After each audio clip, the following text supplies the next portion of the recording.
Газадагы ок атышпоо келишиминен бир нече күн өтпөй, Израиль аскерлери Хамас жана жихад колдогон палестиналык куралчан топтор менен согушууда.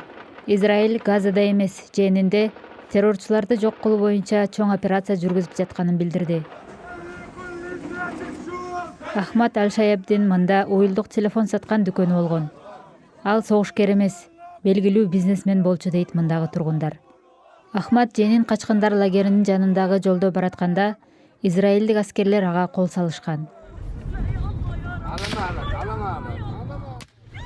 Аны 10 жаштагы уулу Таймдын көз алдында атып салышканы бул видеого түшүп калган. Алар аткылай башташты, анан ага ук тийди. Атамын Кудай дегенин уктум. Андан соң унаа тротуарды сүздү. Мен эшиктери ачык брондолгон машине бизге келатканын көрдүм. Алар биздин унааны ата баштаганда мен секирип качып кеттим. Израиль армиясы бул окуя текшерилип жатканын билдирди.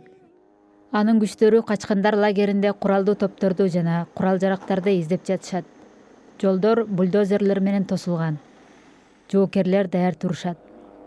Биз ошол жерде жүргөндө чыгып бара жаткан бир үй бүлөгө жолуктук. Лагерде каргартаңдар, оорулуулар, жаш балдар бар. Алар кете алышпайт. Кудай аларга жардам берсин. Бул жолу башкача болуп жатат. Алар баардык жакка сок курууда. Газадагыдай. Газада ок атышы токтогон үчүн алар эми бизден өч алып жатышат.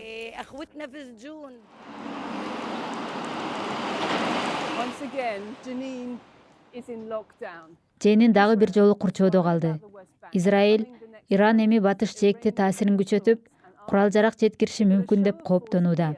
Бирок Газадагы ок атышуу токтогондон кийин согуштун уланышын, ал тургай батыш жээкти аннексиялоону көздөгөн израилдиктер үчүн бул өз күчүн көрсөтүү. Израиль 7 октябрдагы чабуулдардан бери мында өзгөлтөксүз рейдтерди жүргүзүп келет. Коргоо министри куралдуу топторду жок кылуу эле эмес, алардын кайра кайтып келишин токтотуу Газадан алынган сабак болду дейт. Ал план Газада ишке ашкан жок.